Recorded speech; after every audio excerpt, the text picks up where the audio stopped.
آج ہمیں جناب حکیم شہباز چودھری صاحب کو گولڈ میڈل پہنایا ہے اور تعریفی اسناد بھی دی ہے۔ شکران یا ربی شکران، هديت قلبي شكرا، نورت ضربي شكرا،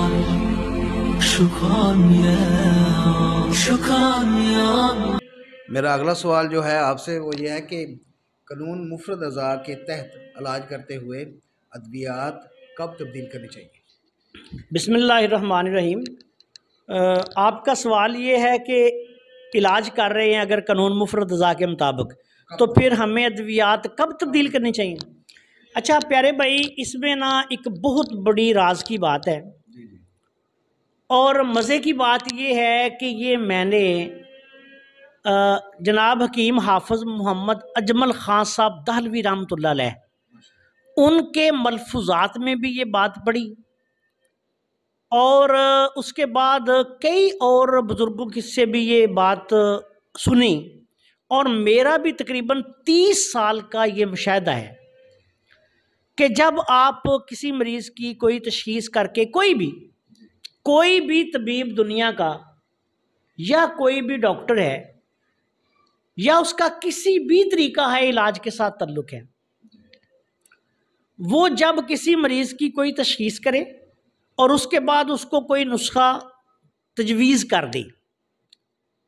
اگر وہ نسخہ کام نہیں کر رہا 3 دن میں 4 دن میں، اس میں 2 چیزیں ہوتی ہیں۔ نمبر 1، اگر تجویز غلط ہوئی، مثال کے طور پہ اعصابی عضلاتی ہی مریض ہے، آپ نے یا کسی طبیب نے تشخیص غلط کر کے اس کو اعصابی عضلاتی ہی دوائی دے دی، تو کیا ہوگا کہ مریض کو فوری تکلیف بڑھ جائے گی۔ اگر کسی مریض کی تشخیص غلط ہو کر اس کو اسی مزاج کی دوائی دے دی جائے گی تو کیا ہوگا؟ تکلیف بڑھ جائے گی۔ فوری طور پہ دوائی تبدیل کر دیں، دوائی بند کریں اور اس سے اگلے مزاج کی دوائی شروع کروا دیں۔ مثلا اعصابی آپ نے ادویات دی ہیں، اعصابی دوائی دینے سے مریض کی تکلیف بڑھ گئی ہے، فوری طور پہ وہ دوائی بند کر کے عضلاتی مزاج کی دوائیں شروع کروا دیں، عضلاتی اعصابی عضلاتی غدی۔ اچھا آپ نے کوئی تشخیص فرض کرے غلط کر دی، یا کسی طبیب سے جو نباز، یہ جو اکثر لوگ قانون مفرد اعضاء میں کہتے ہیں کہ ہم نے نبض سے تشخیص کی ہے، ایسے کر لیا ویسے کر لیا، دیکھیں نباز ہونا کوئی معمولی بات نہیں۔ میں نے دیکھا ہے کہ بڑے بڑے ماہر لوگ جو ہیں جو اپنے آپ کو نباز کہتے ہیں وہ دھوکہ کھا جاتے ہیں تشخیص میں۔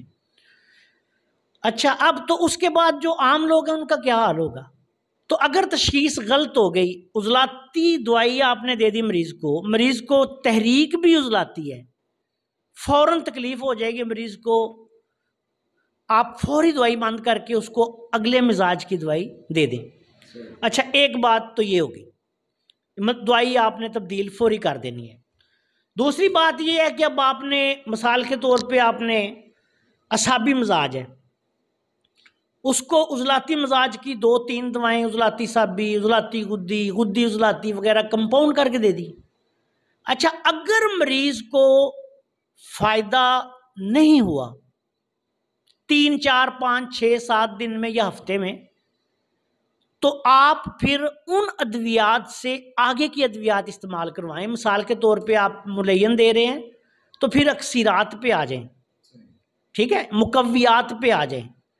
اچھا یہ آپ دوائی تبدیل کر دیں، یا اسی نسخے کے ساتھ آپ کو پتہ ہے کہ میری تشخیص 100% درست ہے، لیکن عام ادویات سے یا ملین وغیرہ دینے سے کام نہیں چل رہا، تو پھر آپ دوائی تبدیل کر کے اسی نسخے کے ساتھ اکسیر دوائی جو ہے وہ شروع کروا دیں، یا دوسری بند کر کے اکسیر اور ساتھ جوارش وغیرہ جو بھی آپ تجویز کرنا چاہیں، مقویات وغیرہ دے دیں۔ یہ بھی دوسری صورت ہو گئی۔ اچھا اب ایک صورت ہے کہ جس میں آپ نے دوائی تبدیل ہی نہیں کرنی، وہ صورت کیا ہے؟ مثال کے طور پہ آپ کے پاس مریض آیا، اعصابی مریض ہے، آپ نے دیکھنے کے بعد آپ نے نسخہ لکھا 2 ملین 4 ملین تریاق تبخیر، یا آپ نے اس کو عضلاتی غدی مزاج کی کوئی دوائی دے دی ہے، کوئی دے دی ہے، 2 3 4 چیزیں ملا کے دے دی.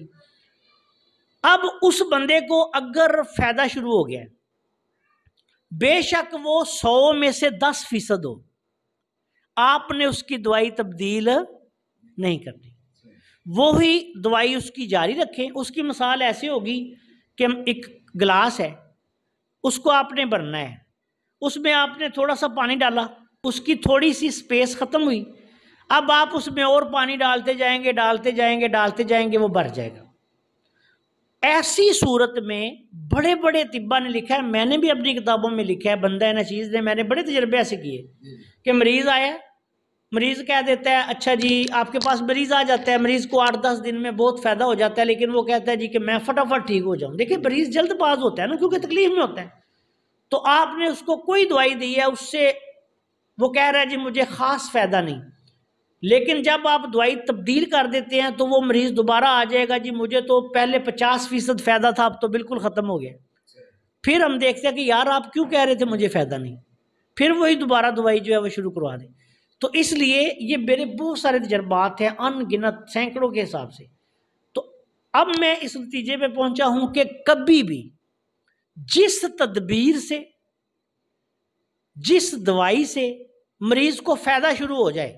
بے شک وہ تھوڑا ہو، اس کو کبھی نہ بدلیں، اس کو جاری رکھیں. ہاں یہ آپ کر سکتے ہیں کہ مثال کے طور پہ کسی کو آپ عضلاتی مزاج کی فرض کریں ملین وغیرہ دے رہے ہیں یا محرک شدید وغیرہ دے رہے ہیں یا کوئی ایسی چیز، تو اگر وہ مریض بار بار آ کے آپ کو تنگ کرتا ہے تو اس کے ساتھ تھوڑی مقوی دے دیں، یا اس کے ساتھ کوئی تھوڑی سی ایک آدھ خوراک جو ہے وہ اکسیر کی لگا دیں، تاکہ مریض بھی ذہنی طور پر تھوڑا سا مطمئن ہو جائے. مثال کے طور پہ دن کو وہی نسخہ جو آپ دے رہے ہیں وہ دیں، رات کو ایک چھوٹا سا کیپسول آدھی رتی کا اکسیر کی کوئی تھوڑی سی وہ دے دیں ساتھ، تاکہ وہ تدبیر مریض کو مطمئن کرنے کے لیے، یا کوئی اور چیز ایسی سادہ سی کوئی چیز دے دیں، یا جس سے مریض یہ سمجھے کہ مجھے اس نے چینج کر دیا دوائی. لیکن دوائی بدلنی نہیں چاہیے جب تک کہ مریض کو یا فائدہ نہ ہو یا نقصان ہو. اگر ایسی صورت ہو تو دوائی بدل دیں، اگر ایسی صورت نہیں، فائدہ شروع ہو گیا ہے، روپے میں سے 1 پیسے کا بھی اگر فائدہ شروع ہو جائے، وہ دوائی نہ بدلیں. آپ دیکھیں گے کہ کچھ عرصہ دوائی کھانے کے بعد مریض انشاءاللہ شفا یاب ہو جائے گا.